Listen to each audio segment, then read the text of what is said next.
रथ chapter 1। जिन दिनों में न्याय लोग न्याय करते थे उन दिनों में देश में अकाल पड़ा। तब यहूदा के बेतलेहम का एक पुरुष अपनी स्त्री और दोनों पुत्रों को संग लेकर मोआब के देश में परदेशी होकर रहने के लिए चला। उस पुरुष का नाम एलीमेलेक और उसकी पत्नी का नाम नाओमी और उसके दो बेटों के नाम महलोन और किल्योन थे। ये एप्राती अर्थात यहूदा के बेतलेहम के रहने वाले थे और मोआब के देश में आकर वहां रहे। और नाओमी का पति एलीमेलेक मर गया और नाओमी और उसके दोनों पुत्रा रह गए। और इन्होंने एक एक मोआबिन ब्याह ली, एक स्त्री का नाम ओरपा और दूसरी का नाम रूत था। फिर वे वहां कोई 10 वर्ष रहे। जब महलोन और किल्योन दोनों मर गए तब नाओमी अपने दोनों पुत्रों और पति से रहित हो गई। तब वह मोआब के देश में ये सुनकर कि यहोवा ने अपनी प्रजा के लोगों की सुधि लेके उन्हें भोजन वस्तु दी है, उस देश से अपनी दोनों बहुओं समेत लौट जाने को चली। तब वह अपनी दोनों बहुओं समेत उस स्थान से जहां रहती थी निकली और उन्होंने यहूदा देश को लौट जाने का मार्ग लिया। तब नाओमी ने अपनी दोनों बहुओं से कहा, तुम अपने अपने मैके लौट जाओ, और जैसे तुमने उनसे जो मर गए हैं और मुझसे भी प्रीति की है, वैसे ही यहोवा तुम्हारे ऊपर कृपा करे। यहोवा ऐसा करे कि तुम फिर पति करके उनके घरों में विश्राम पाओ। तब उसने उनको चूमा और वे चिल्ला चिल्ला कर रोने लगी और उससे कहा, निश्चय हम तेरे संग तेरे लोगों के पास चलेंगी। नाओमी ने कहा, हे मेरी बेटियों, लौट जाओ, तुम क्यों मेरे संग चलोगी? क्या मेरी कोख में और पुत्रा हैं जो तुम्हारे पति हो? हे मेरी बेटियों, लौटकर चली जाओ, क्योंकि मैं पति करने को बुरी हूँ। और चाहे मैं कहती भी कि मुझे आशा है और आज की रात मेरे पति होता भी और मेरे पुत्रा भी होते, तो भी क्या तुम उनके सयाने होने तक आशा लगाए ठहरी रहती और उनके निमित्त पति करने से रूठी रहती? हे मेरी बेटियों, ऐसा ना हो, क्योंकि मेरा दुख तुम्हारे दुख से बहुत बढ़कर है। देखो, यहोवा का हाथ मेरे विरुद्ध उठा है। तब वे फिर से उठी और ओरपा ने तो अपनी सास को चूमा, परंतु रूत उससे अलग न हुई। तब उसने कहा, देख, तेरी जिठानी तो अपने लोगों और अपने देवता के पास लौट गई है, इसलिए तू अपनी जिठानी के पीछे लौट जा। रूत बोली, तू मुझसे यह विनती न कर कि मुझे त्यागवा छोड़कर लौट जा, क्योंकि जिधर तू जाए उधर मैं भी जाऊंगी, जहाँ तू टिके वहाँ मैं भी टिकूंगी। तेरे लोग मेरे लोग होंगे और तेरा परमेश्वर मेरा परमेश्वर होगा। जहाँ तू मरेगी वहाँ मैं भी मरूंगी और वहीं मुझे मिट्टी दी जाएगी। यदि मृत्यु छोड़ और किसी कारण मैं तुझसे अलग हो, तो यहोवा मुझसे वैसा ही वरन उससे भी अधिक करे। जब उसने ये देखा कि वह मेरे संग चलने को स्थिर है, तब उसने उससे और बात न कही। सो वे दोनों चल निकली और बेतलेहम को पहुंची। और उनके बेतलेहम में पहुंचने पर कुल नगर में उनके कारण धूम मची और स्त्रियां कहने लगी, क्या ये नाओमी है? उसने उनसे कहा, मुझे नाओमी न कहो, मुझे मारा कहो, क्योंकि सर्वशक्तिमान ने मुझको बड़ा दुख दिया है। मैं भरी पूरी चली गई थी, परंतु यहोवा ने मुझे छूछी करके लौटाया है। सो जबकि यहोवा ही ने मेरे विरुद्ध साक्षी दी और सर्वशक्तिमान ने मुझे दुख दिया है, फिर तुम मुझे क्यों नाओमी कहती हो? इस प्रकार नाओमी अपनी मोआबिन बहू रूत के साथ लौटी, जो मोआब के देश से आई थी। और वे जो कटने के आरंभ के समय बेतलेहम में पहुंची। रथ चैप्टर 2। नाओमी के पति एलीमेलेक के कुल में उसका एक बड़ा धनी कुटुंबी था, जिसका नाम बोअज था। और मोआबिन रूत ने नाओमी से कहा, मुझे किसी खेत में जाने दे कि जो मुझ पर अनुग्रह की दृष्टि करे, उसके पीछे पीछे मैं सिला बीनती जाऊं। उसने कहा, चली जा बेटी। सो वह जाकर एक खेत में लवने वालों के पीछे बीनने लगी, और जिस खेत में वह संयोग से गई थी वह एलीमेलेक के कुटुंबी बोअज का था। और बोअज बेतलेहम से आकर लवने वालों से कहने लगा, यहोवा तुम्हारे संग रहे, और वे उससे बोले, यहोवा तुझे आशीष दे। तब बोअज ने अपने उस सेवक से जो लवने वालों के ऊपर ठहराया गया था पूछा, वह किसकी कन्या है? जो सेवक लवने वालों के ऊपर ठहराया गया था उसने उत्तर दिया, वह मोआबिन कन्या है, जो नाओमी के संग मोआब देश से लौट आई है। उसने कहा था, मुझे लवने वालों के पीछे पीछे फूलों के बीच बीनने और बाले बटोरने दे। तो वह आई और भोर से अब तक यही है, केवल थोड़ी देर तक घर में रही थी।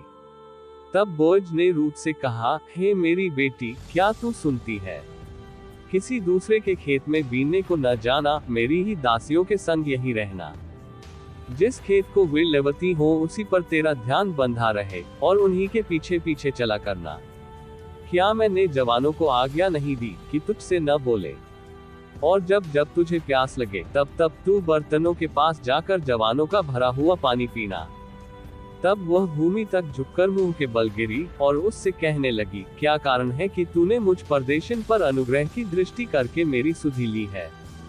बोअज ने उत्तर दिया, जो कुछ तूने पति मरने के पीछे अपनी सास से किया है, और तू किस रीति अपने माता पिता और जन्मभूमि को छोड़कर ऐसे लोगों में आई है जिनको पहले तूने जानती थी, ये सब मुझे विस्तार के साथ बताया गया है।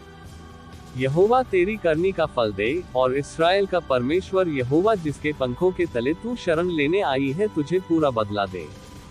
उसने कहा, हे मेरे प्रभु, तेरे अनुग्रह की दृष्टि मुझ पर बनी रहे, क्योंकि यद्यपि मैं तेरी दासियों में से किसी के भी बराबर नहीं हूँ, तो भी तूने अपनी दासी के मन में बैठने वाली बातें कहकर मुझे शांति दी है। फिर खाने के समय बोअज ने उससे कहा, यहीं आकर रोटी खा और अपना कौर सिरके में बो। तो वह लवने वालों के पास बैठ गई, और उसने उसको भुनी हुई बालें दी, और वह खाकर तृप्त हुई, वरन कुछ बचा भी रखा।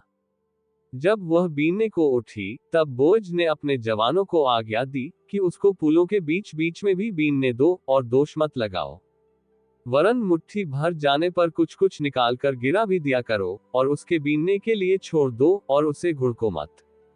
सो वह सांझ तक खेत में बीनती रही, तब जो कुछ बीन चुकी उसे फटका, और वह कोई ऐपा भर जौ निकला।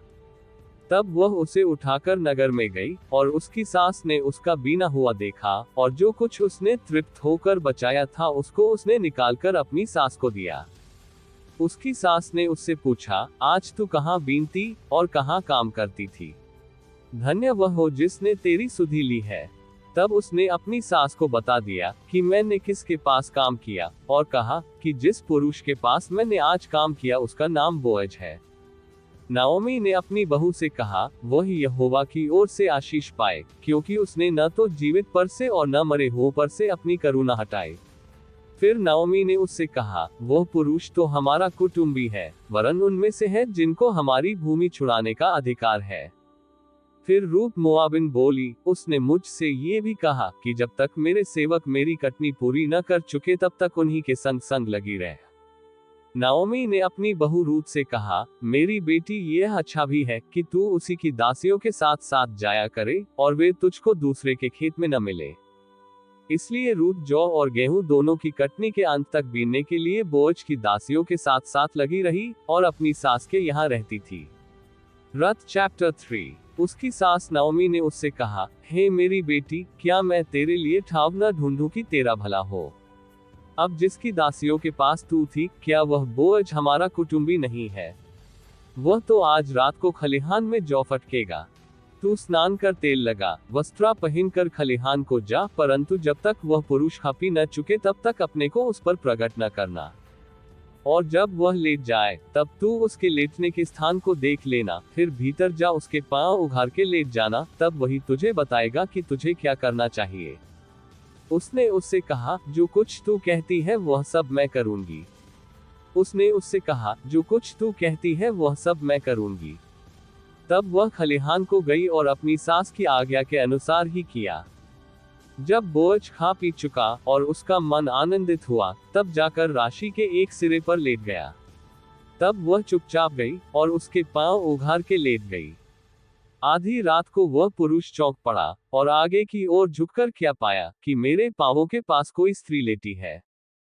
उसने पूछा, तू कौन है?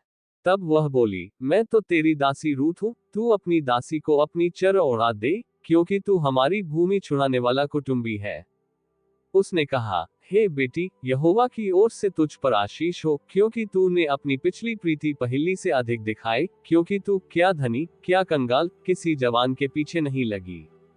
इसलिए अब, हे मेरी बेटी, मत डर, जो कुछ तू कहेगी मैं तुझसे करूंगा, क्योंकि मेरे नगर के सब लोग जानते हैं कि तू भली स्त्री है। और अब सच तो है कि मैं छुड़ाने वाला कुटुंबी हूँ, तो भी एक और है जिसे मुझसे पहले ही छुड़ाने का अधिकार है। सो रात भर ठहरी रह, और सवेरे यदि वह तेरे लिए छुड़ाने वाले का काम करना चाहे, तो अच्छा, वही ऐसा करे, परंतु यदि वह तेरे लिए छुड़ाने वाले का काम करने को प्रसन्न हो, तो यहोवा के जीवन की शपथ में ही वह काम करूंगा। भोर तक लेटी रह।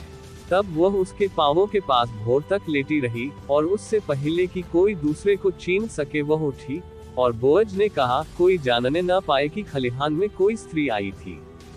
तब बोअज ने कहा, जो चरा तू ओढ़े है उसे फैला कर थाम ले। और जब उसने उसे थामा तब उसने 6 नपुए जौ नापकर उसको उठा दिया, फिर वह नगर में चली गई। जब रूत अपनी सास के पास आई तब उसने पूछा, हे बेटी, क्या हुआ? तब जो कुछ उस पुरुष ने उससे किया था वह सब उसने उसे कह सुनाया। फिर उसने कहा, ये 6 नपुए जौ उसने ये कहकर मुझे दिया कि अपनी सास के पास छूछे हाथ मत जा। रथ चैप्टर 4। तब बोअज फाटक के पास जाकर बैठ गया, और जिस छुड़ाने वाले कुटुंबी की चर्चा बोअज ने की थी वह भी आ गया। तब बोअज ने कहा, हे फुलाने, इधर आकर यहीं बैठ जा, तो वह उधर जाकर बैठ गया। तब उसने नगर के 10 वृद्ध लोगों को बुलाकर कहा, यहीं बैठ जाओ, वे भी बैठ गए। तब वह छुड़ाने वाले कुटुंबी से कहने लगा, नाओमी जो मोआब देश से लौट आई है वह हमारे भाई एलीमेलेक की एक टुकड़ा भूमि बेचना चाहती है। इसलिए मैंने सोचा कि यह बात तुझको जताकर कहूंगा कि तू उसको इन बैठे हुओं के सामने और मेरे लोगों के इन वृद्ध लोगों के सामने मोल ले। और यदि तू उसको छुड़ाना चाहे तो छुड़ा, और यदि तू छुड़ाना न चाहे तो मुझे ऐसा ही बता दे कि मैं समझ लूं, क्योंकि तुझे छोड़ उसके छुड़ाने का अधिकार और किसी को नहीं है, और तेरे बाद मैं हूँ। उसने कहा, मैं उससे छुड़ाऊंगा। फिर बोअज ने कहा, जब तू उस भूमि को नाओमी के हाथ से मोल ले तब उसे रूत मोआबिन के हाथ से भी, जो मरे हुए की स्त्री है, इस मनसा से मोल लेना पड़ेगा कि मरे हुए का नाम उसके भाग में स्थिर कर दे।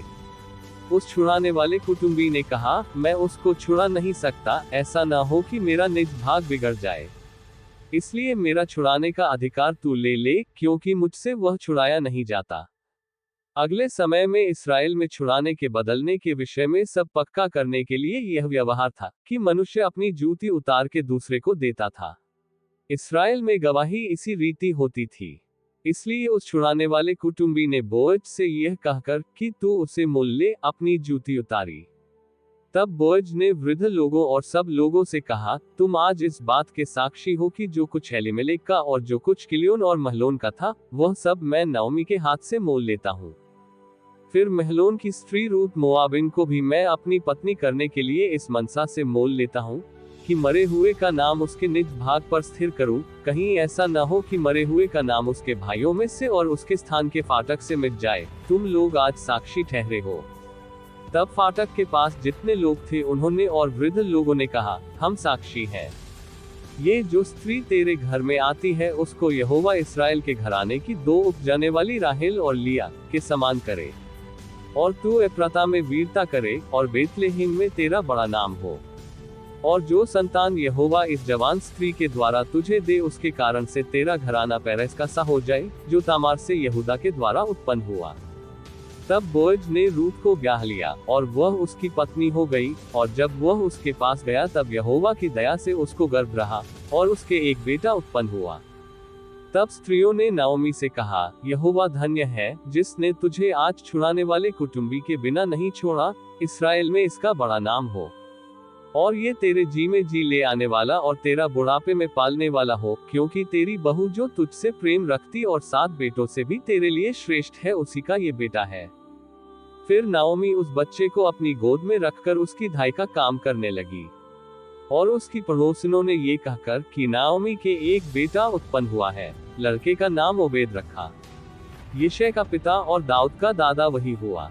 पेरेस की यह वंशावली है, अर्थात पेरेस से हेब्रोन, और हेब्रोन से राम, और राम से अम्मीनादाब, और अम्मीनादाब से नहशोन, और नहशोन से सलमोन, और सलमोन से बोअज, और बोअज से ओबेद, और ओबेद से यिशै, और यिशै से दाऊद उत्पन्न हुआ।